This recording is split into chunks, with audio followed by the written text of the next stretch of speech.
Bonjour et bienvenue sur le plateau de topcom.fr, le portail de la communication par ceux qui la font. Aujourd'hui, nous allons parler d'Ores, une agence de communication spécialisée dans le digital, basée à Lille et qui fête en octobre ses 4 ans. Pour l'occasion, nous recevons Thomas Bevalika, le cofondateur de l'agence. Thomas Bevalika, bonjour. Bonjour. Avec Nicolas Guittard, vous avez donc créé Ores en 2013. Pouvez-vous nous rappeler le contexte ? On a créé donc effectivement l'agence, on est plusieurs associés, hein. Il n'y a pas que Nico et moi, on est 5 associés. On a créé l'agence Ores, après en fait je travaillais moi chez l'annonceur et on s'est rendu compte en fait de certaines choses qui nous gênaient dans la façon de faire avec les agences plus classiques, notamment dans la création des campagnes qu'on concevait. Et en fait on s'est dit qu'on avait envie de créer Ores et d'intégrer la production, donc intégrer la production dans son sens large, à savoir la production physique, photo, vidéo, mais aussi la production digitale. Et on s'est dit que c'était dommage de ne pas avoir une agence qui soit capable de gérer vraiment toutes les compétences en interne pour pouvoir répondre de A à Z aux problématiques de nos clients. Donc moi, en tant qu'annonceur, je m'étais rendu compte de cette problématique avec les agences avec lesquelles j'avais la chance de travailler. Et on s'est dit, finalement, Nico, lui, avait une boîte qui s'appelait Studio Ores à l'époque. Et on s'est dit, finalement, c'est pas mal de réussir à réunir nos compétences et ensemble créer cette nouvelle agence. D'accord. Après Lille, vous avez ouvert une autre agence à Shanghai et vous vous apprêtez à en ouvrir une autre à Ho Chi Minh au Vietnam en janvier 2018. Pourquoi ces villes ? Alors, en fait, c'est pas après Lille, c'est en même temps. Donc, on a vraiment créé Shanghai en même temps que Lille. Tous les deux, donc avec Nico, on avait des expériences en Asie. J'ai eu la chance de vivre pendant presque 5 ans à Shanghai. On avait un réseau là-bas et il y avait des besoins. Et on avait aussi des clients, quand on a ouvert l'agence à Lille, des clients internationaux qui avaient aussi des besoins en Chine. Donc en fait, on s'est dit que c'était dommage de ne pas ouvrir exactement en même temps l'agence à Shanghai pour pouvoir accompagner nos clients internationaux. Et donc au début, c'était exactement de la même manière de ce qu'on va faire au Vietnam en janvier. Donc c'était juste 2 personnes, un bureau. Et finalement, ça a grossi. On a été faire d'autres appels d'offres, on a gagné d'autres clients. Et l'agence s'est vraiment diversifiée. C'est-à-dire qu'aujourd'hui, on n'a pas du tout les mêmes clients en fait en France et en Chine. On a vraiment d'autres typologies de clients. On a des clients internationaux qu'on accompagne encore, mais aussi beaucoup d'autres clients qui gravitent autour de ces clients-là, qui sont aussi très intéressants. Et donc, on a créé ces 2 agences en même temps. Et Ho Chi Minh, on va dire que c'est plus de l'opportunité. Tous les indicateurs montrent qu'aujourd'hui, il y a un vrai marché au Vietnam et il se passe des choses. On a un de nos talents, donc Pierre-Étienne, qui travaillait en France, qui ensuite est parti en Chine. Donc là, ça fait bientôt 3 ans qu'il est basé en Chine. Et il est venu vers nous avec un projet de partir au Vietnam. Il avait envie de partir au Vietnam. Et donc voilà, on s'est dit que c'était intéressant de l'accompagner dans l'ouverture de ce projet. Et on espère que ça se passera exactement de la même manière que ça s'est passé à Shanghai. Oui. Après 4 ans d'existence, le groupe Ores compte une 60aine d'employés et affiche un chiffre d'affaires de 8 millions d'euros. Comment expliquer cette réussite ? Je pense que c'est la bonne association au bon moment. Donc, je pense vraiment que, entre guillemets, nous, 5 cofondateurs de l'agence, on a su apporter nos compétences à un moment où le marché en avait besoin. Donc, je vous parlais tout à l'heure de l'intégration des compétences dans l'agence. Je pense que ça, c'est une des clés de notre succès. Je pense que c'est les hommes aussi, surtout, les hommes qu'on a recrutés. Je pense qu'on a vraiment des vrais talents sur qui on peut compter aujourd'hui à l'agence. Et enfin, on est une entreprise qui vend du service, quoi. Donc, je pense que la ressource humaine, c'est vraiment la chose la plus importante pour nous. Et je pense qu'on a des vrais talents. Et c'est ces vrais talents qui font aujourd'hui des beaux projets. Et je pense que ces beaux projets amènent d'autres beaux projets. Et jusqu'à aujourd'hui, ça s'est passé comme ça. Et voilà, on en est plutôt content.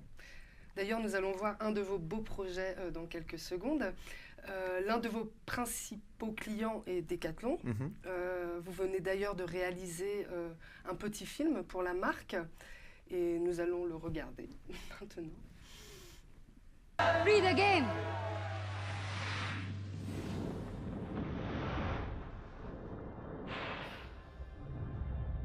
We play the sports we love.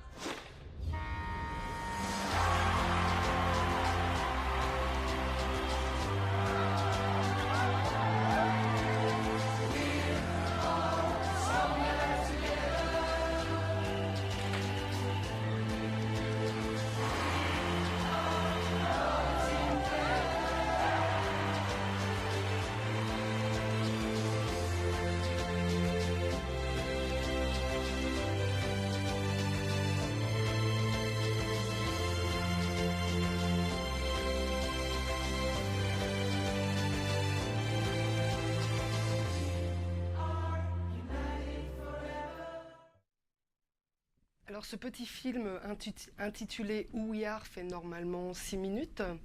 Pouvez-vous nous en dire quelques mots? Oui, alors c'est plus un film qui a une vocation interne. Pour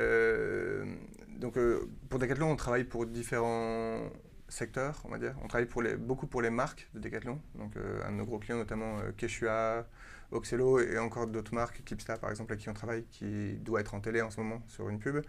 Et on travaille aussi avec toute la communication interne de Decathlon. Donc là, l'idée, c'était de faire un film qui raconte les valeurs de l'entreprise. Donc en fait, l'idée qu'on a eue, c'était de créer cette chanson, donc on l'appelle entre nous l'hymne de Decathlon, qui a été réalisée par les collaborateurs Decathlon. C'est-à-dire qu'on les a fait chanter, on a enregistré leur voix, et ensuite on a été les filmer partout dans le monde en train de faire du sport. Et cette chanson raconte toutes les valeurs de l'entreprise. Donc on a vraiment une espèce de corrélation entre tous les employés, qu'ils soient chinois, indiens, africains, européens, et toutes ces personnes qui chantent à l'unisson autour de cet hymne. Et donc en fait ce qui est intéressant à la fin de ce film aussi, c'est qu'il y a une espèce de petit making-of qui raconte un peu comment ça s'est passé, où on voit que on a vraiment été casté des vrais talents qui étaient capables de chanter cette chanson.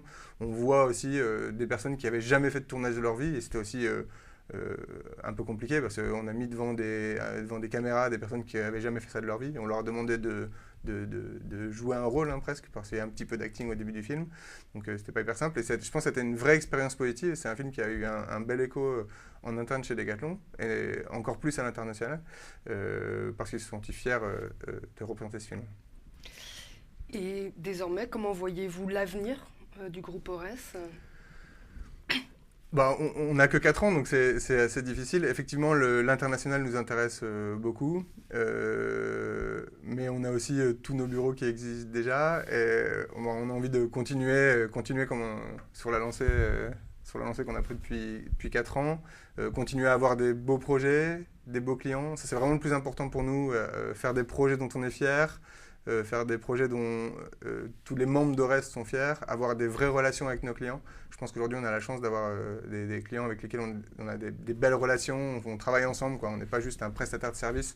On aime dire que parfois on est leur service communication intégré, mais je pense que c'est vrai, quoi. C'est-à-dire que nos clients viennent chez nous, on va chez eux, on travaille main dans la main, on fait les projets ensemble. Ce projet Decathlon en est une des plus belles références.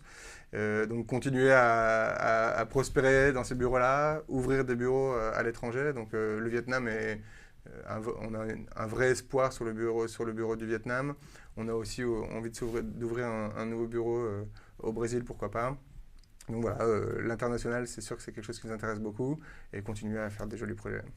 D'accord. Eh bien, merci Thomas Bevilacqua d'être venu sur notre plateau.